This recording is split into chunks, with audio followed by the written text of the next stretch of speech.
Yeah, it was really just to open a discussion that you try an intubation and you feel resistant. I mean, this is the technical aspect of it, really. You feel resistance, or the patient becomes uncomfortable, and then frequently what happens is there's some trauma. So you remove the scope, and there's a little bit of blood on the scope.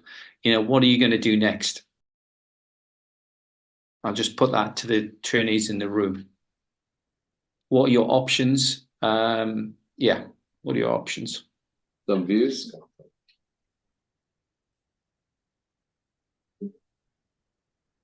Maybe I will call a more expert endoscopist.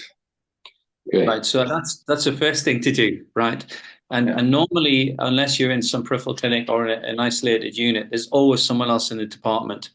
And I think that's the first thing to do. And then you can have some joint decision making, because I think shared responsibility and shared decision making is very helpful when the situation gets difficult. So everyone should be open to learning. So I would encourage everyone who has a problem in any aspect of their endoscopic practice is to ask for some help. That's the very first thing to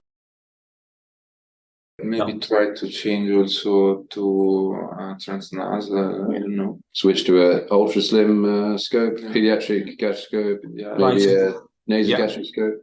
Yeah, so just like in colonoscopy, an alternative scope might give you that advantage if it's available in your department. Yeah.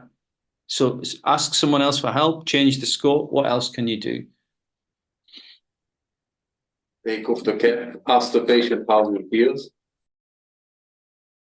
And the point here is that the common causes for this particular problem are hypertrophy of cricopharyngeus, which is the muscle sitting above the upper esophageal sphincter, and they suddenly get really, really enlarged, and you just can't get the scope through very easily.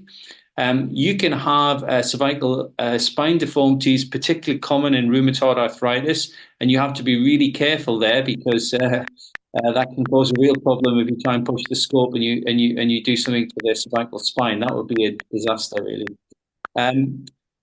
The third thing is you can have a pharyngeal pouch, which is very common. You're simply going into the pouch and not going into the esophagus. And if you have a pharyngeal pouch, the issue is that if there's blood, have you already traumatized the pouch, in which case you've got a cervical perforation. And the patient may not necessarily get pain immediately. They often have it delayed, and they may or may not have something called surgical emphysema in the neck, where you get tracking of the air into the neck. More commonly, you just basically pushed against the mucosa and caused a little bit of trauma to the mucosa. I wouldn't expect any of you to be trying to force the scope down. And then you have to consider, is there a high stricture? And high strictures are very unusual unless there's caustic injury or a very high tumor, and they are rare. And that should tell you whether or not gastroscopy is going to be possible or not. But I think before you get there, the first thing is you need to be gentle. Secondly, you need to apply a cap. Thirdly, can you get in the esophagus with something else? And will the scope then advance effectively as a Seldinger technique? You railroad it over the top of the wire or the catheter. And if none of those things are, say again? Or TNA, as we described, yeah. TNA is probably the easiest thing to do because it's got a much better access point into the esophagus, and it's much better tolerated by the patients, and it's much smaller instrument. But I appreciate not everyone has got that. And of course, a reason to take your time, do the gastrograph and swallow, do whatever that you're going to do to prevent it.